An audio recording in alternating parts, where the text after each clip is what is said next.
Operativo policial permite captura del expresidente de la Federación Nacional de Fútbol.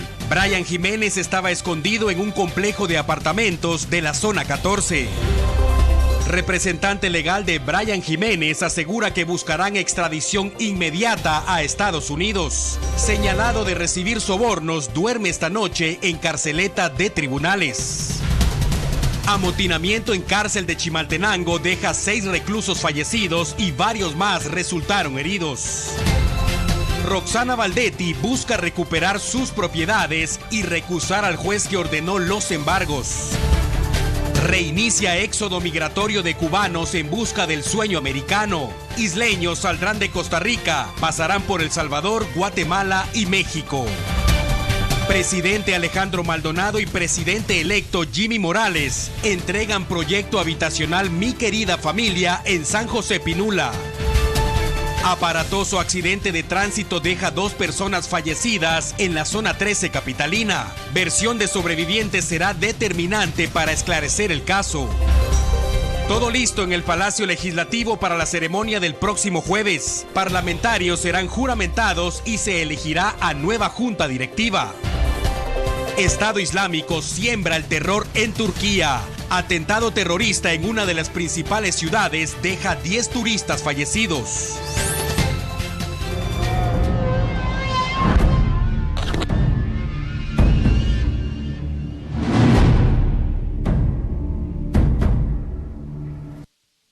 Millones de personas viven con pasión los 90 minutos que ofrece cada encuentro del llamado deporte más hermoso del mundo. Muchos aseguran que el fútbol, al igual que otras disciplinas federadas, fue víctima del cáncer de la corrupción desde que se mezcló con la política y, por ende, con el dinero. La Federación Internacional de Fútbol, asociado FIFA, es el ente regulador de ese deporte y para nadie es un secreto que se mueven millones de dólares anualmente en compra-venta de jugadores, publicidad, quinielas, apuestas ilícitas, derechos de transmisión y sobornos. Desde el año 2011, el FBI inició investigaciones por el supuesto pago de sobornos a los dirigentes de la FIFA para autorizar los derechos de transmisión, publicidad y auspicio de torneos en Estados Unidos. El escándalo sacudió al mundo el 27 de mayo del año pasado, cuando 14 personas fueron arrestadas, entre ellas 9 asociados con el órgano rector del fútbol, todos acusados de soborno, fraude y lavado de dinero. Más tarde, en diciembre del mismo año, las autoridades revelaron una lista de personas vinculadas a los delitos en varias partes del mundo, incluyendo Guatemala. El año pasado también renunció el entonces presidente de la FIFA y quien parecía eterno en el cargo, Joseph Blatter, quien adujo que su decisión respondía a la necesidad de que la FIFA emprendiera nuevas reformas. Todos los capturados están a la espera de dilucidar su situación legal. Hay personas que aún son buscadas a nivel internacional y otras que fueron suspendidas de sus funciones. En Guatemala, los señalados en el escándalo de corrupción a nivel mundial son 3: Héctor Trujillo, Rafael Salguero y Brian Jiménez. Buenas noches y bienvenidos a T13 Noticias. Los saludan Angélica Quiñones y Alan Alfaro. Así iniciamos hoy recordando el escándalo mundial de corrupción en la FIFA. Uno de los guatemaltecos vinculados a este caso fue arrestado esta tarde.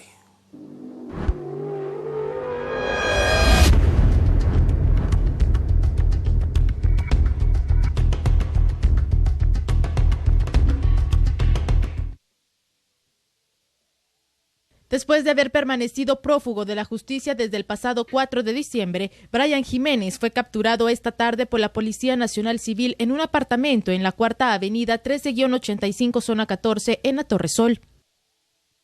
Donde es ubicado en uno de los apartamentos el hoy buscado. Esta persona fue localizada sola dentro del apartamento, no puso ninguna resistencia al momento de su captura. Hicimos un ploteo los últimos 3 días de 14 puntos donde creíamos que podía encontrarse y hoy hicimos un estudio de personas cercanas a él que tenían movimientos a ciertos puntos de observación y es con lo que hoy unidades antinarcóticas y de la PNC tuvimos certeza que él se encontraba ahí y pedimos allanamiento en coordinación con la Fiscalía contra el Narcotráfico del país y fue una operación supervisada por viceministro de Seguridad en todo momento, ya que hacía 3 días teníamos nosotros la certeza de que estábamos cerca del objetivo. Jiménez fue trasladado a la torre de tribunales en una patrulla de la PNC, donde ya lo esperaban decenas de periodistas. Porque yo no soy ladrón. Usted dijo que iba a disposición de las autoridades. Doctor, usted dijo que se iba a poner a disposición de las autoridades en una conferencia de la prensa en la Federación. Se le acusa por soborno. Jiménez, ¿qué opinión le merece los señalamientos que hace? Yo quisiera ver si es cierto. Se le acusa Se le acusa. Pero miren, díganme una cosa. ¿Cuándo Estados Unidos ha estado alguien? Y amo Estados Unidos. La fiscal general Thelma Aldana recibió una carta del gobierno estadounidense con fecha 3 de diciembre con una orden de captura con fines de extradición en contra del entonces presidente de la Federación de Fútbol de Guatemala, Brian Jiménez, señalado de los delitos de criminalidad organizada y lavado de dinero. En el caso también figura el abogado Héctor Trujillo Aldana, señalado de integrar la lista de los 16 dirigentes de fútbol latinoamericanos que fueron acusados por la justicia de Estados Unidos por corrupción, motivo por el que fue arrestado mientras él y su familia vacacionaban en Estados Unidos. Recientemente salió en libertad tras el pago de una fianza de $4 millones y aún está sin definirse su continuidad como magistrado de la Corte de Constitucionalidad. Hasta el momento sigue prófugo el guatemalteco Rafael Salguero, ex vicepresidente de la Confederación Norte Centroamericana y del Caribe de Fútbol CONCACAF.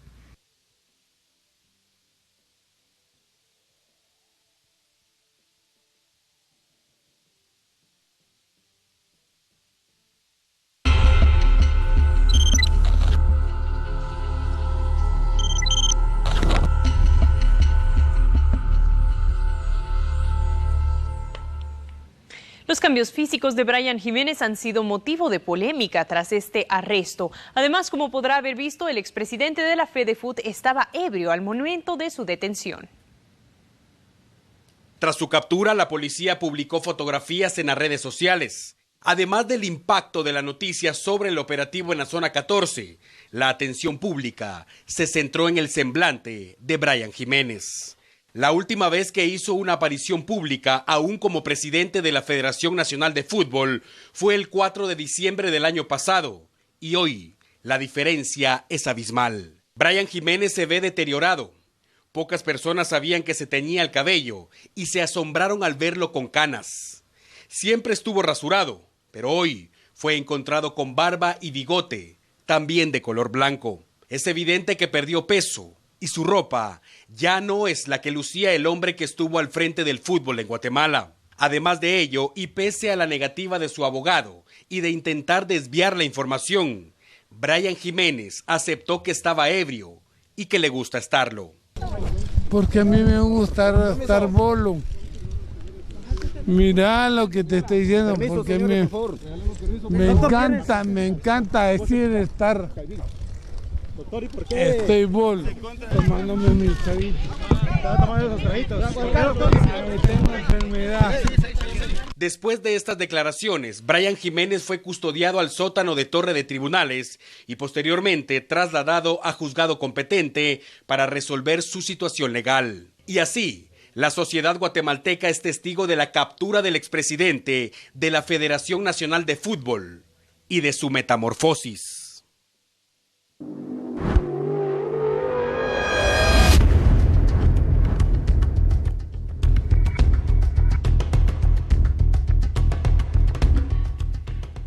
El tema mediático de la jornada sin duda y motivo de seguimiento. ¿Cuál es la situación legal en este momento de Brian Jiménez después de su traslado a Torre de Tribunales? La respuesta a esa pregunta la tiene el reportero Milton Jack. Él es parte de la red de noticias Alba Visión. Milton, buenas noches, adelante, lo escuchamos.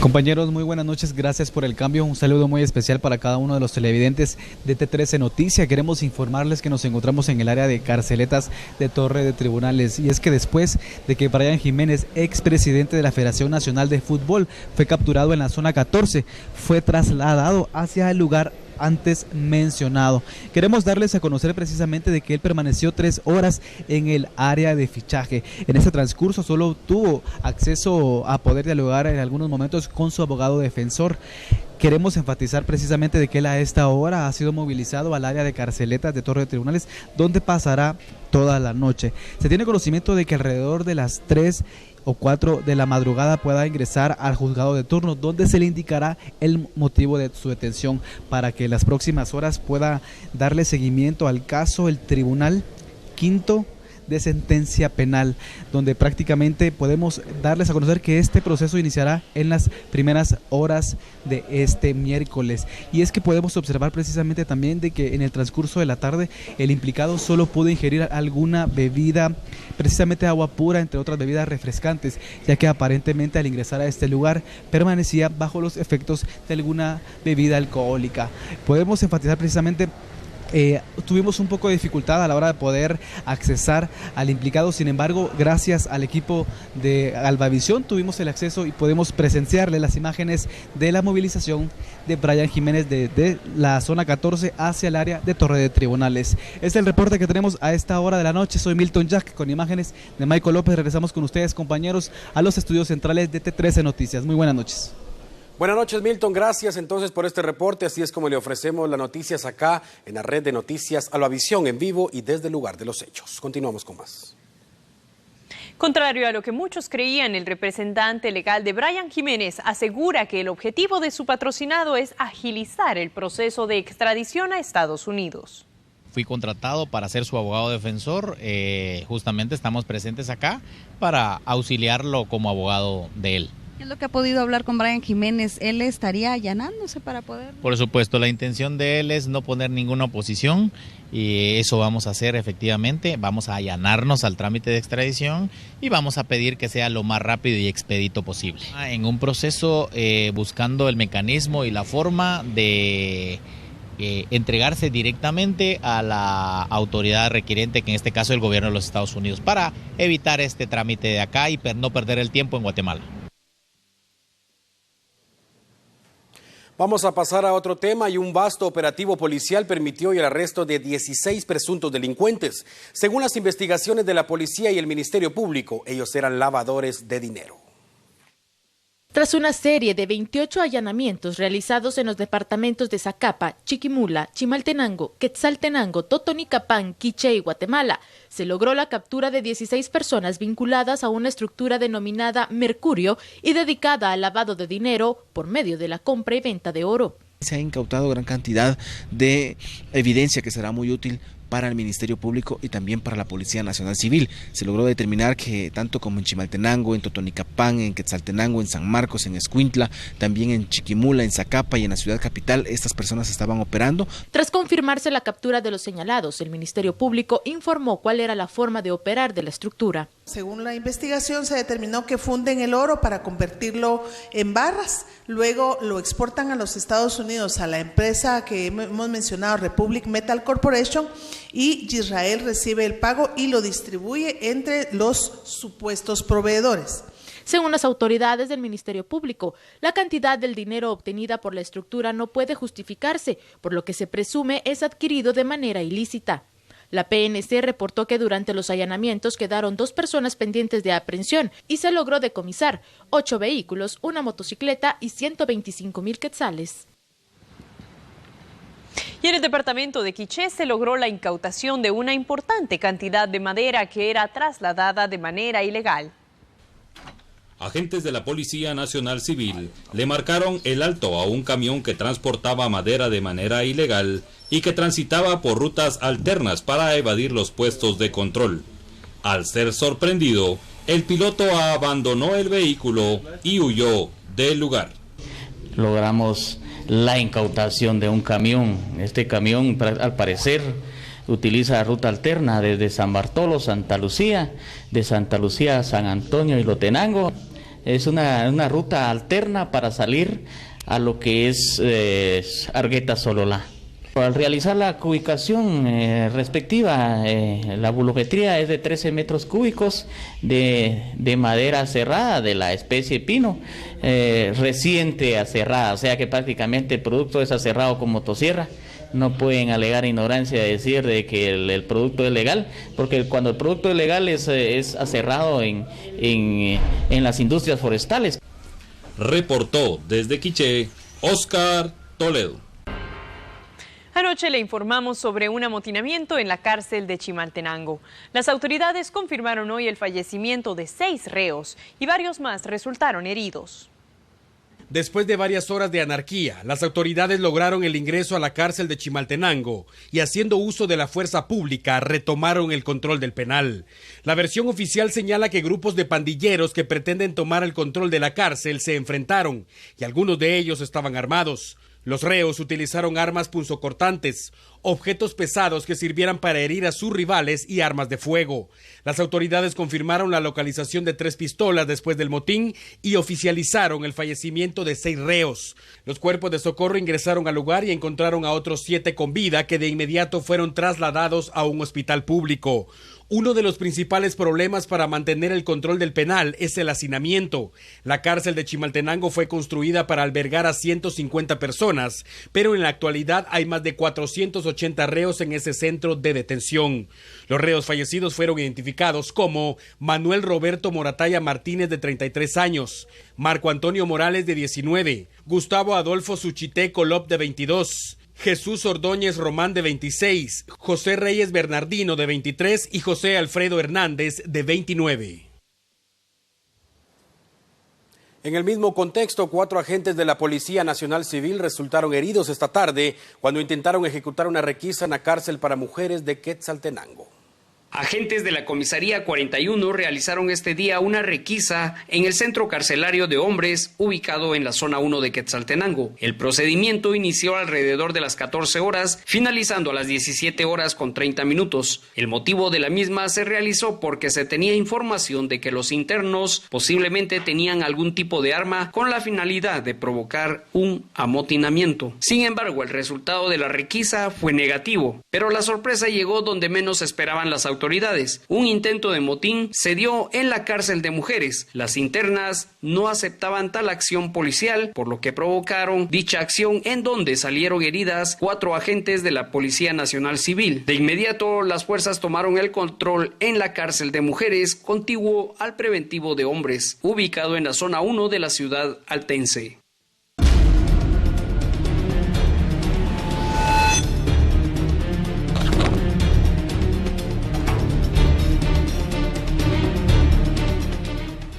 Pasamos al tema del caso La Línea. El abogado de Roxana Baldetti asegura que el juez que ordenó el embargo de sus cuentas bancarias actúa de manera parcializada y solicita que sea retirado del proceso contra su patrocinada.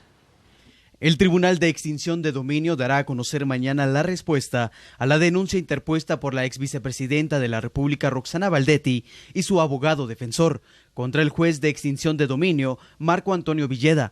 Según ellos, el juzgador ha emitido sus dictámenes judiciales presuntamente de manera parcial, al entregar a la Secretaría Nacional de Administración de Bienes en Extinción de Dominio varias propiedades y cuentas bancarias pertenecientes a la ex vicemandataria, que se encuentra a la espera de un juicio. El objetivo de la defensa y de Baldetti es apartar al juez del caso e iniciar nuevamente un proceso de extinción con total imparcialidad. Sin embargo, en la audiencia de esta mañana, Baldetti no se presentó a la diligencia y la Fiscalía trató de declarar la denuncia como abandono. La ley es clara de que si no comparece la persona interesada, quien se encuentra en mejores condiciones de hacer valer cualquier derecho dentro de un proceso de acción de extinción de dominio o bien de las incidencias del mismo, debe ser declarada rebelde o bien abandonado dicha acción o recurso. Tras ser escuchados los argumentos de la Fiscalía, el abogado Mario Cano, en representación de los intereses de la ex vicemandataria, argumentó que derivado del mal estado de salud de su patrocinada, le había sido imposible presentarse ante el tribunal. Que en su momento procesal, habiendo sido justificado y en excepciones, que en este caso viene siendo el hecho de que por problemas de salud no puede hacerse presente a esta sala, yo en mi calidad de mandatario judicial especial con representación estaré en nombre de ella no solo representando sino defendiendo sus intereses, por lo cual en este momento presento ante ustedes, honorables magistrados, dicho mandato. Al final, la solicitud de la defensa fue aceptada y mañana podría darse a conocer si el juez incurrió en irregularidades en el proceso y si será apartado del caso.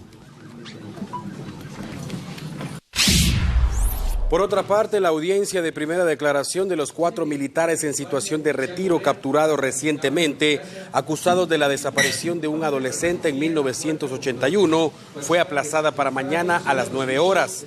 La defensa de los señalados argumentó que sus patrocinados sufren quebrantos de salud por su avanzada edad y el juez que conoce el caso ordenó que fueran evaluados por médicos del INASIF, quienes más tarde deberán rendir un informe. Mientras, el Ministerio Público solicitó que todos los señalados sean ligados a proceso penal y enviados a prisión preventiva. En otra judicatura, el Ministerio Público solicitó enviar a juicio a los implicados en el asesinato del abogado Francisco Palomo. El próximo 18 de enero se conocerá si 6 hombres de la banda denominada El Patrón enfrentarán juicio por el asesinato de los abogados Francisco Palomo, José Meléndez y el empresario Faisal Aranqui, según lo dio a conocer el juzgado de mayor riesgo C. Hasta el momento, el juzgado admitió que el presidente del Colegio de Abogados de Guatemala será adherido como creyente adhesivo en el caso. Por ahora, falta que el Ministerio Público presente la acusación formal contra los indicados. Francisco Palomo, de 65 años, fue atacado el 4 de junio del 2015, cuando recién había salido de su bufete, a eso de la 1 de la tarde, y conducía su vehículo en la 8ª calle y 5ª avenida de la zona 9. 2 individuos que se movilizaban en motocicleta lo siguieron y le dispararon. El automóvil de la víctima recorrió unos metros hasta detenerse al chocar contra un árbol entre la 6ª y 7ª avenida, enfrente del edificio que ocupaba Fonapaz. Y ampliando otro de nuestros titulares, en pocas horas 180 cubanos pasarán por territorio guatemalteco y serán entregados a las autoridades de México. Ellos vienen procedentes de Costa Rica y su objetivo es llegar a Estados Unidos. Después de un largo tiempo de consensos y acuerdos entre las autoridades centroamericanas, esta noche el primer grupo de cubanos varados por varias semanas en la frontera de Costa Rica llegarán a El Salvador, como parte de un plan piloto que intenta controlar el flujo migratorio de cubanos por la región centroamericana. El traslado de los migrantes consiste en un vuelo que los llevará hasta la capital salvadoreña, donde deberán abordar un autobús rumbo a territorio mexicano, transitando por tierras guatemaltecas. El paso de los cubanos por territorio nacional será rápido, de manera que no se les permitirá en ningún momento desviarse hacia otro lugar, hasta que lleguen a la frontera con México, donde tendrán 20 días como máximo para llegar por sus propios medios hacia alguna frontera de los Estados Unidos. Allí deben ser acogidos por el gobierno de Obama, gracias a una nueva política migratoria que les permite el ingreso a la Unión Americana. Hoy por la noche, a las 10 de la noche, van a salir un grupo de aproximadamente 180 personas desde Liberia, Costa Rica, hacia El Salvador, en donde llegarán alrededor de la 1 de la mañana y en donde inmediatamente lleguen y sean documentados por las autoridades migratorias de El Salvador, tomarán un autobús que los lleve hacia Tapachula, México, obviamente cruzando por territorio guatemalteco. Estimamos el arribo a la frontera Pedro de Alvarado alrededor de las 3 de la mañana aproximadamente, en donde las autoridades de migración, con base a la legislación guatemalteca y por supuesto en el cumplimiento de la ley, los documentarán, harán el control migratorio y estimamos en tiempos, si no hay ningún inconveniente en la carretera, que entre 10 y 11 de la mañana estén llegando a la frontera con México. El proyecto es parte de una prueba que, si brinda resultados positivos, podría beneficiar a más de 7,000 ciudadanos cubanos que intentan llegar hacia los Estados Unidos. Aunque en un inicio se dijo que se priorizaría a mujeres y niños, la normativa ahora estipula que únicamente los migrantes adultos que cumplan con una serie de requisitos y paguen los gastos migratorios de cada país en el que transiten serán los elegidos para emprender el viaje. En otro tema, el empresario Ricardo Castillo Sinibaldi recibió la Orden del Quetzal en grado de Gran Cruz. Este martes, autoridades del organismo ejecutivo condecoraron a 8 centroamericanos con las órdenes del Quetzal, 5 Volcanes y Antonio José de Irizarry por sus destacados logros en diferentes ámbitos.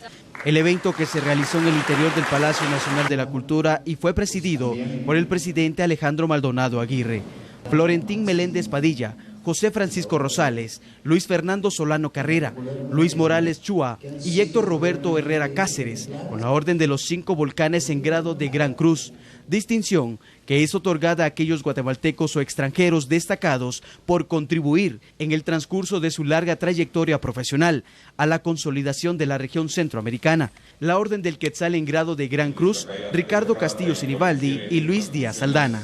Él conoce y conoció del trabajo que yo he realizado en las diferentes actividades en que me he encontrado y reconoció en este acto esa importancia del trabajo que ha tenido para Guatemala. Así que mis comentarios son un agradecimiento especial al señor presidente de Guatemala y para Guatemala, que mejoremos en todo y que Dios nos bendiga.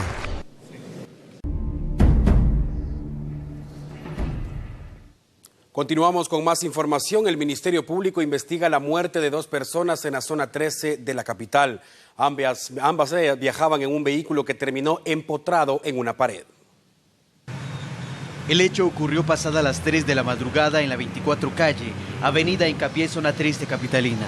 Todo parece indicar que el conductor del vehículo perdió el control del mismo y ello provocó que se estrellara contra un poste y el muro de una fábrica de textiles. Los socorristas del Casco Rojo atendieron la emergencia y pese a sus esfuerzos por revivir a las víctimas, 2 de los 3 tripulantes fallecieron casi de manera instantánea. En el interior, lamentablemente, a 2 personas fallecidas, el piloto y el copiloto. Asimismo, hacia la emergencia del Hospital Roosevelt fue trasladada una tercera persona de sexo masculino con múltiples traumas, por lo que hasta el momento no ha sido identificado. Hasta el momento nosotros desconocemos las causas, ya que como en horas de la madrugada poca gente se encontraba en este sector, únicamente unos trabajadores de una gasolinera quienes escucharon el accidente y ellos fueron los que dieron aviso. Hasta el momento pues ya será el Ministerio Público quienes investiguen las causas de este accidente. Al final de la tarde las autoridades confirmaron la identidad de las víctimas. Se trata de José Luis Villatoro, de 38 años, y Cornelio Patzán Pirín, de 40. Marvin Jacinto Recinto se encuentra internado en un centro asistencial en estado grave. Hasta el momento se desconocen las causas que provocaron el accidente de tránsito. Sin embargo, una de las hipótesis que manejan las autoridades es que el conductor del vehículo viajaba a excesiva velocidad. Vecinos de las colonias de la zona 7 capitalina continúan padeciendo la falta de servicio de transporte público. Los pilotos de las rutas 36 y 37 paralizaron labores desde hace 6 días por los constantes ataques ordenados por grupos dedicados a la extorsión. Ellos aseguran que no reanudarán sus labores hasta que las autoridades garanticen su seguridad y la de los pasajeros. Mientras esto no ocurra, los usuarios deben continuar buscando medios alternativos para llegar a su trabajo o a su lugar de estudios, y el valor de estos pasajes es elevado por quienes ofrecen el servicio en todo tipo de vehículos. ¡Parque 18, parque!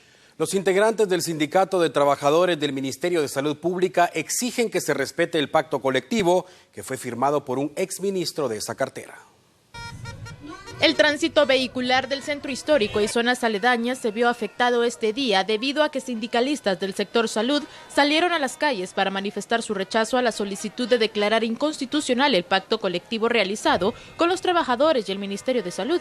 Además, que exigen la recontratación de 6,000 trabajadores.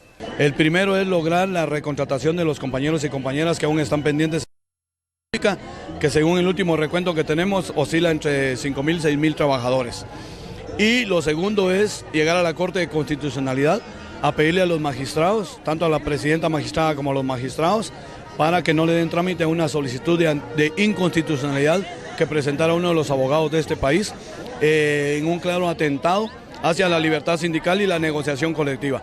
Ante las amenazas de empleados del sector salud de tomar medidas de hecho y no prestar servicio médico a la población hasta que se paguen los salarios y bonos atrasados, el ministro de Salud, Mariano Rayo, indicó que ya se ha efectuado el pago al grupo de médicos y personal técnico, quedando pendiente el pago a médicos residentes.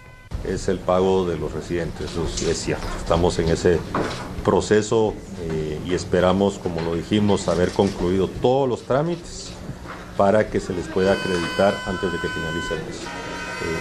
Mentiría yo si dijera que va a ser antes del 14, no se va a lograr antes del 14, va a ser antes de que finalice el mes. Lo único que sí, eso está en ley, es el 50% restante de su aguinaldo, el 15%.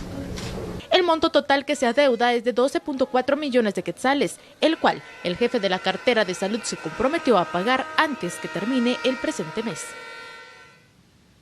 El titular de la cartera de comunicaciones se refirió a los principales retos que enfrentará la persona que ocupe su cargo desde el próximo jueves. El ministro de Comunicaciones, Víctor Corado, se refirió esta mañana acerca de los retos de trabajo que deberá hacer frente el nuevo ministro de Comunicaciones del gobierno del presidente electo, Jimmy Morales, a partir del próximo 14 de enero. Corado hizo énfasis en la importancia que representa el mantenimiento, programas de bacheo y limpieza de las carreteras a nivel nacional. Al finalizar cada año, La cartera de comunicaciones tiene bajo su responsabilidad escoger entre las mejores ofertas qué empresa debe realizar dicho trabajo. Aunque la elección pudo haberla hecho la actual administración, según el ministro, la situación se analizó y se decidió dejar en manos del gobierno entrante dicha elección. Yo decidí no hacer esos concursos, sino que entregárselos a la siguiente administración. Así que en las próximas semanas, si es que viene un nuevo ministro, que todavía no tenemos ninguna noticia, esta persona tendrá que tomar esta responsabilidad y realizar todos estos concursos para poder, creo que son más de 560 concursos que se tienen que llevar a cabo ahora, porque la ley de compras así lo obliga, para poderle dar mantenimiento a casi el total de las carreteras del país, o a lo que nos dé espacio. El presidente Alejandro Maldonado y el presidente electo Jimmy Morales entregaron hoy el proyecto habitacional Mi Querida Familia en San José Pinula. La entrega simbólica de 35 viviendas y alrededor de un 80% en avances de la urbanización de la colonia Querida Familia fue una de las últimas actividades públicas del mandatario Alejandro Maldonado Aguirre, quien le trasladó el compromiso al presidente electo Jimmy Morales para que continúe con los trabajos de construcción de las casas que albergan a los sobrevivientes de la tragedia ocurrida el pasado 1 de octubre en la aldea Alcambray 2. Estamos asistiendo a una segunda entrega de viviendas terminadas, pero ya verán ustedes, porque lo han constatado, que el proyecto en su integralidad ya prácticamente está hecho. Todo lo que se trata de la urbanización está aquí a la vista. Por su parte, Morales, quien está a pocas horas de tomar posesión del cargo, se comprometió a culminar el proyecto y confirmó que los actuales ministros de Comunicaciones y Defensa continuarían a cargo de la construcción de la colonia.